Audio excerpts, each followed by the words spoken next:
That's James's dinner, pineapple and Powerball.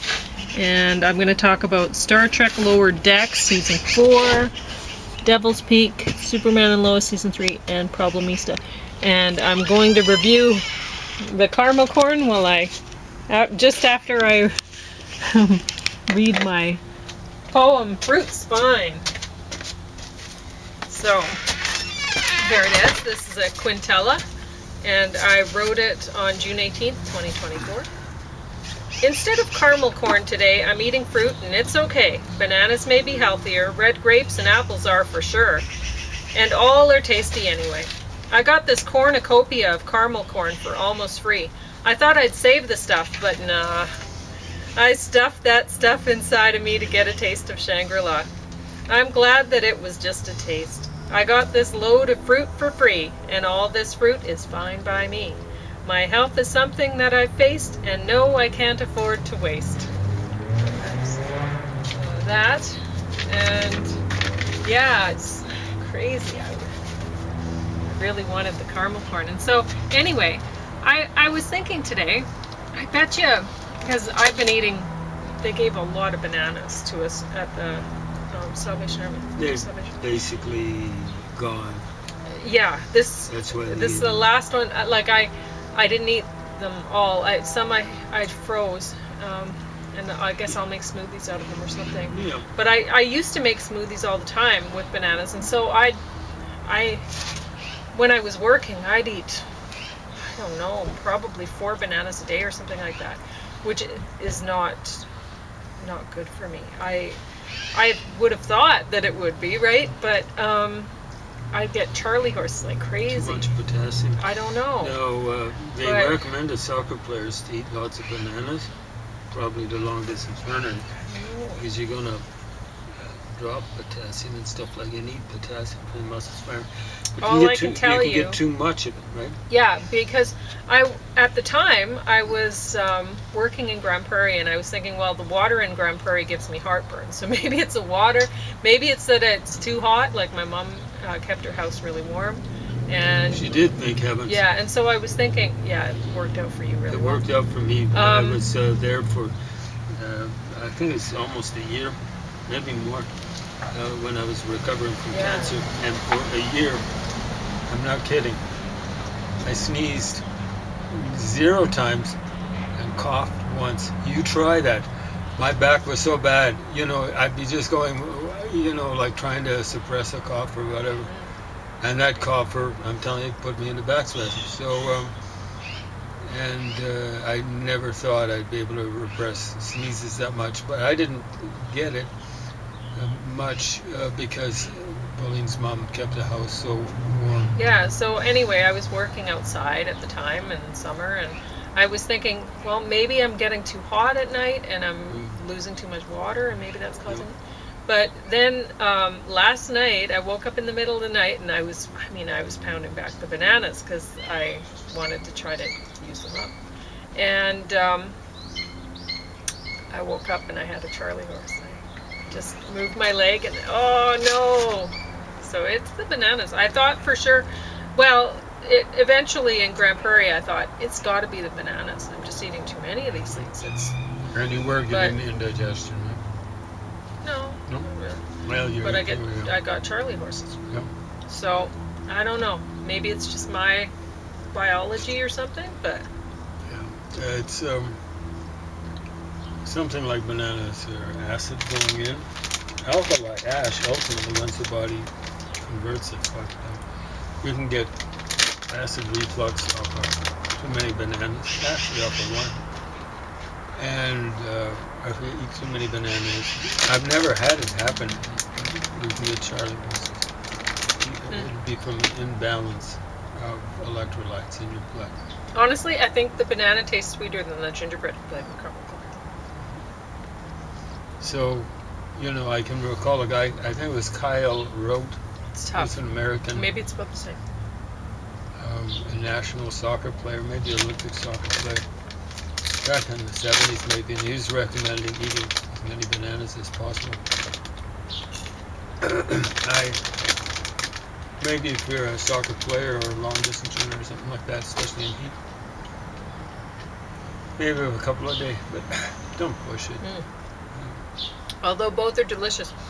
Well, all three really. But I'm not a fan of bananas. But honestly, I think the banana's sweeter. So if you have a sweet tooth and you're craving sweets, I think you should do this rather than those. Those are delicious. Better way of getting your potassium, however, is just eating a lot of veggies. Well, this is a better way of getting potassium than the popcorn. Than there, yeah. But, I thought that's what you were saying. No, get a balanced diet of a lot of veggies, a few other fruits and stuff like that. Fruits generally are good for you. It's better to eat veggies. Good dietary source generally protein, potassium, I should say, not a protein. You want me to chuck that? No. Okay. And you may have noticed that I made James's Power Bowl with a side of pineapple this time that I chopped up. Because last time he ate the pineapple boat that the Power Bowl was on after. And really, so he'd mixed in the cottage cheese from his baked potato into the Power Bowl so that it wouldn't be as spicy, right? Because some of them are spicy. yeah, dairy, you can tone it down that way. Heat, but another way to tone down the heat is sweet. So, how are you finding it today mixed with the pineapple? Still hot. Still hot. The dairy works better. Okay. Well, we have a lot of pineapple to use too because we were given the pineapple, and I don't like pineapple, so I don't have it. James needs the pineapple over, so. Which it's cute because he used to, when he was courting me, he'd come by and he'd bring a box of chocolates, and they were creams, which I will not eat. I can't eat now. I can't eat the chocolate because it would give me a headache. But back then, I used to eat the chocolate, and like it was going out of style, but not the creams. I wouldn't eat that, so he'd eat the cream. And he'd come over and he'd bring a pineapple. So he'd have I find the sweetest fruit of all. So I thought it was the sweetest gift. Well, and it's very cool because it comes from Hawaii. So, well, presumably, and or at least it reminds one of Hawaii. So make people think, oh, it's like a tropical treat or something, and it is. It's wonderful that they come all this way, and bananas too come so far. Amazing. But amazing illustration how different people's tastes can be. So then I'd chop up the pineapple, and James would get to eat pineapple and chocolate because I didn't eat those things. So, and he kept bringing them over. I don't know if I told him. I learned eventually. I wasn't that. Anyway. It's funny how different people's tastes are. Yeah. Like Pauline loves dairy. Yeah. The only dairy I really can't love have is the cheese anymore, though. And I know, but that's what you want, it has to be medium rule. Who wants any dairy that's not cheese? So even mozzarella by itself, I don't like that much. It's too much like I know, milk. but I think I can kind of handle it with just a minor headache now, the mozzarella. But there's so many things I can't have now. Anyway. Pauline loves dairy. Dairy doesn't love her that much. I can have all fruits, I think, and all vegetables. So. I can't have onions.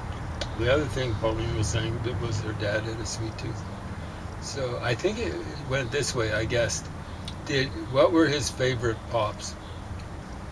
Orange and grape. Exactly like mine. I've got a sweet tooth. I'm a cookie monster. Pauline, not so much of a sweet tooth. Likes the dairy.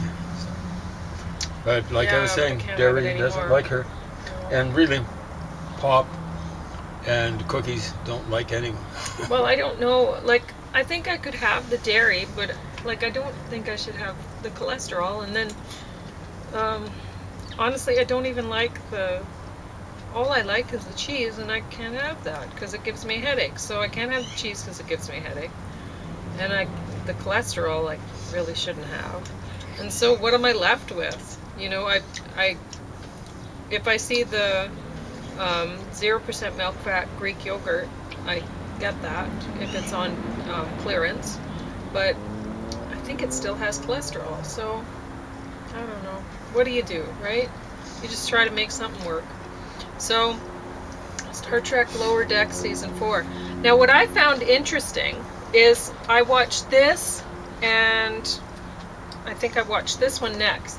And so this is the Superman and the Star Trek Lower Decks. And in both of these, the word sequoia was written in, like, it just seems so bizarre. Sometimes these coincidences happen. And I don't know if, like, I see messages like that sometimes. I think, oh, this is a message for me to go see the sequoia in Redwood Forest right now. Maybe it is. I don't know. Because it seems strange. It was, the word sequoia was on a Star Trek space shuttle. Like, the characters were just talking, it was on the background, so I guess one of their space shuttles was called sequoia. And then in Smallville, it was on a Smallville movie theater sign. It just seems weird. I mean, you don't see that word very often. It's a cool word. But, anyway. So I found that kind of interesting. And honestly, I like the Star Trek Lower Decks all right. I think it's kind of funny. Was there any episode that really stood out? I don't think so. It's something interesting to have in the background while you're writing poetry, I think. It's kind of cute. It sounded kind of like a comedy. Well, it is. It is a comedy. It's funny Star Trek let them make a comedy out of it. Yeah, maybe. Well, it's just, it's reaching a different audience. I know. They'd be happy about that, wouldn't they? I don't know what the aficionados would think. I mean, aficionados of comic books hated the Batman TV series if they were a certain age. I loved it. Still love it. The guy I know that draws comics and is more of a comic fan than I am, he loved that. He's got a good sense of humor. Great. He loved that Batman series too, the TV series. That TV series lasted maybe 1.5 seasons. 2 seasons it got canceled. It just went from number 1 off the charts to number none. Yeah. And the funny thing is, about the same time, the Monkees was going. And I always thought that the same thing would happen to it, but apparently it set a record when they canceled the Monkees show. People writing in complaining. Oh, really? Yeah. So the Monkees group still had legs. Cool. Well, anyway, so Devil's Peak. This was set in South Africa, I think. Cape Town. There we go. So anyway, it's I'll read a few things that I wrote down. That, like it says on the cover, a dark and dangerous world where nothing is what it seems. And I'll tell you. That's an amazing title. Oh, sorry, I thought you were finished. Devil's Peak. Yeah, I've actually seen it. Oh, you have? Yeah, it's. I forgot about it. It just reminded me. It's there's Lion's Head and I think Devil's Peak. There are other kind of like mountains around Table Mountain. Well, it all looks weird very shapes, beautiful. all different shapes. I mean, when you got a glimpse of the scenery, whatever. So. I think that's it. Maybe Peak. Oh, probably. Or something very similar. Smart. They put it on the cover. Right. So, first, there's 2 bad guys, 2 wealthy, 1 white young men who robbed a gas station for fun and then accidentally shot a black African boy who had been play fighting to be a Muslim warrior of some kind earlier in the day. Like, honestly, I better leave that alone. Number 2, a Portuguese child rapist, not a child rapist. We're not sure if it's Portuguese. Okay, we're not sure. Right. He was a bad guy, and he was all covered with tattoos, and he looked like when you watch American television shows of kind of gangstery Latin American people. He looked like that, you know, covered with tattoos and stuff. But So he Pauline was guessing he obviously, was Spanish. I guess he was Portuguese because Sure. Portuguese were bad guys from the Yeah, African National Congress yeah. So, but we during don't the Cold know. War. But he obviously, from his look, he did not look like African. no, or I don't South know. African white person. He didn't. He was neither of those. So anyway, Portuguese, we're gonna say, but not sure. Child rapist who had sex with 2 virgin girls to cure his AIDS. And I've heard of that in Africa. I have heard of that happening too. Well, I haven't But I heard about haven't white heard folks. of anybody. Yeah, I haven't heard of. So that's where nothing is what it seems. Because you certainly wouldn't expect if this guy was Portuguese or Spanish or honestly. I'm going to leave that there. Yeah, well, what I'm going to say, hopefully you're okay with it, Okay. is this isn't Pauline's opinion by any means, but if you're That seems like some if voodoo you witch doctor don't kind want of to portray indigenous people doing that sort of stuff, don't portray it at all. Just leave it off the table. Don't go around making stuff up. Yeah. It's just, it doesn't seem, okay, It's racist. it is, yeah. And honestly, it doesn't help matters for, okay, I'll go on with the other. So there were some guys who were also fair-skinned who ran a brothel. The owner's name was Hussein. So I'm not sure. Well, okay, there Maybe. are Muslims in South Africa. There were when I was a kid. There were in northern Rhodesia, where I was born. It was then called Rhodesia. Now it's called Zambia. They tended to be shopkeepers. They were much hated. Hindus were there too. Mahatma Gandhi started off his career of whatever you want to call it in South Africa. He was standing up for the rights of, did they call them Asian people or whatever? Anyway, so he was a Hindu. So I don't know if it's 50-50 or was 50-50, but there's a lot of Muslims in the southern part of Africa. And that's what they'd mainly be mostly. Now maybe there have been some converts in the wake of idiots like Malcolm X and, Cassius Clay or Muhammad Ali or whatever you want to call him or not want to call him, Kareem Abdul-Jabbar, converted to a religion that was much worse for black folks than Christianity was in terms of taking slaves. So all I was going to say when I mentioned this is the big hero of the story, well, not really. I mean, there's 2 people that you might consider hero. One is white police officer who's portrayed as a total wimp, like he throws up at a crime or autopsy or something like that. Like he just looks like a wimp, right? And then there's the black South African man who he's taking out these bad guys. He doesn't actually take down the 2 wealthy white guys because the one guy who would have been presumably the killer, because he went after him, he showed genuine remorse, whereas the other guys did not. So he took them right out. But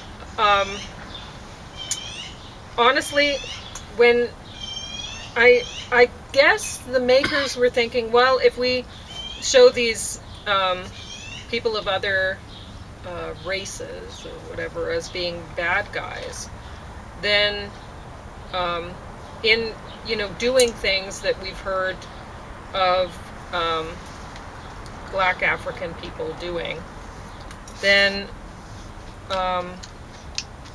maybe that'll make the other races look worse or something or whatever. But no, it doesn't. When you watch something like this and you go, oh, that's out of character. I've heard of particular races doing this, but not these. Then you just automatically think of the races that you've heard of doing that. You don't. I don't know what they were thinking. when they made this. It's entertaining. It's based on a novel, and it was enjoyable enough to watch and everything. I worry about how people will treat black people when they watch things like this, and that's after watching something. Yeah. Stop the racism. It doesn't help. It doesn't help. So, Superman and Lois, 3rd season. One thing I'll say about this is they touch on cancer. Lois gets breast cancer. She has to get her breasts removed and stuff like that. So that's interesting that they dealt with that sort of thing. And they made some mistakes. Like I was telling James about how they had her in a toque even though she had all of her hair. Why didn't they give her one of those skin, what do you call those, skin wigs? I don't know, where people just look like they've lost their hair, and then put the toque on. Nobody's going to notice. But there's no point in having the toque on. Or I know you see people who are getting cancer treatment wearing toques. Well, that's because they don't have any hair. They don't want to wear a wig. They wear a toque. Whatever. But it just made no sense. So, still, this was entertaining. There's a lot of great special effects, and it's good to watch while you're writing poetry. We were spoiled by Christopher Reeves, I got to say. I know. I mean, this guy looks like we put a cowboy hat and he's going to be maybe a hero in a western, or maybe a villain. It's awful. And this is Lois Lane now? Yeah. I don't know. I don't Attention, mind Hollywood. Cut out casting anorexic women. Yeah, I know. That's one thing I said to James as well. She didn't need to lose any weight to play a cancer victim. But I don't actually mind them in their roles. I don't like the sons as their cast. They're already starting to chunk out. Honestly. Yeah. Kids? Not looking so super. So, Problemista. Now, this was an interesting story because the woman's name is Elizabeth, and she's this basically an art promoter and stuff like that. And at one point, she's in a restaurant and she's hounding the server, the waiter, about how he didn't get the order right. He brought the person that she was with. He brought his salad with cheese on it, and the guy's vegan, and so she's complaining about it, and the guy wouldn't have complained about it himself. And is this the guy with that funny hair? Yeah, and he has that funny hair the whole time. But anyway, it's an interesting sort of movie. It's just not as interesting as the other things that I've watched. It's I thought it was funny because the person that Tilda Swinton is playing reminded me of another Elizabeth that I knew. So I was watching this, and I was like, oh my god. It's lucky I didn't have food in my mouth. So, anyway, but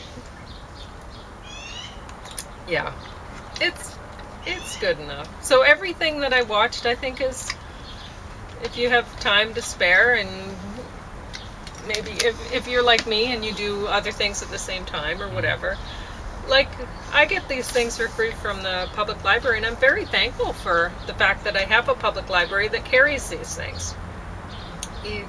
Even though, watching TV might not be the best use of one's time, but I'm doing other things while I'm doing it a lot of the time, so I really don't feel like it's a waste. I enjoy it. Yeah, Pauline's got very good at time sharing. Yes. Because I noticed today, she's at the library working away, starting to work away. Yeah. And in the background, he shoots, he misses. Well, that's just it. Up against the boards. I think that's what really helped me. Like, I remember when I was in university, and there was a woman who, she couldn't work because it was so loud, and I often think about that in the library because it's often very loud in there. And I've never heard I'm of this able band. to work, no problem. I can get my work done, and Aren't there earbuds for folks or something like that there? Oh yeah, they're supposed to use them, but this guy wasn't using them. I mean, I was getting the play-by-play loud and clear. And understand, the library's like where the computers are, they're shaped like this with stuff down there. Well, like it's better than it used to be. 2 aisles here, 2 aisles here, and like that. Pauline was here. The guy was over in the corner. I didn't mind hearing the stuff, but I didn't like the idea of Pauline having a... All right, so you go back. I'm just closing this up. Okay. So you have 4 minutes to talk about whatever book you want to talk about. Okay. So go ahead. Yep. That's okay. I just didn't want to get in Pauline's way. Anyway. The other day, yesterday I think, I was reading a whole ton of slew of books. I've been reading a lot of the books. These all the kids' books. Dog got underfoot there. He really didn't get hurt. He just sometimes yipes, and yipes. I kind of like that. He yipes in anticipation of getting hurt, but you usually can take evasive action. Anyway, been reading a lot of kids' books because I'm refiling the books in my basement. This goes right on the bottom of the stack. Got to make sure it's done. Then I got a bunch of philosophy books on top of it. So I'll be reading a lot of philosophy books too. Anyway, this one I didn't get around to yesterday before the camera ran out of battery juice or whatever. Anyway, Donna Parker, Special Agent. So yeah, she is a special agent. That's not her title. Her title, it's the title of the book. The series would be Donna Parker. I think there are several in the series. Donna Parker thing. And I really don't like, of course this dates from maybe 1960 or something like that. Oh, 54? This one's early by comparison to the other one. 1957. Now 1957, but guys not shaven and stuff like that. It's easy to tell the criminals in these kids' books because they generally don't shave. They sometimes have foreign accents and so on and so forth. And of course this guy's a janitor too. I don't like that terribly much. I used to be a janitor for quite a while. And there was one period in my career where there were a lot of thefts happening at a place where I was. And we were kind of under the gun janitors. Turns out one of the janitors, I suspect, was guilty. He's dead now. Should have died of embarrassment. He's a bad guy. I've run into people who knew him in the country burg east of here, where he operated a certain... I'm not going to say what it was. But at any rate, he was the kind of guy who'd... this is one guy described stopping from a stop sign, maybe the only one in this country burg. And the guy stopped in front of him, in the equivalent of a crosswalk, and proceeded to kick in the front of his truck. That's the kind of person we're dealing with. So basically a criminal. I guess he's dead now. So, but it can't be all fun and games. So I'm announcing my own war on fun. So this was put out by Ezra Levant, who's some nifty, shifty, hefty lefties are probably going to swallow their tongues. Well, maybe that's so much for the better. This guy has got a bad rap amongst them, bad rap. And I generally don't like Ezra Levant. He gets it pretty well all wrong in this. So, it's a war on fun. It's almost over. 4 seconds. 4 seconds. So stay tuned.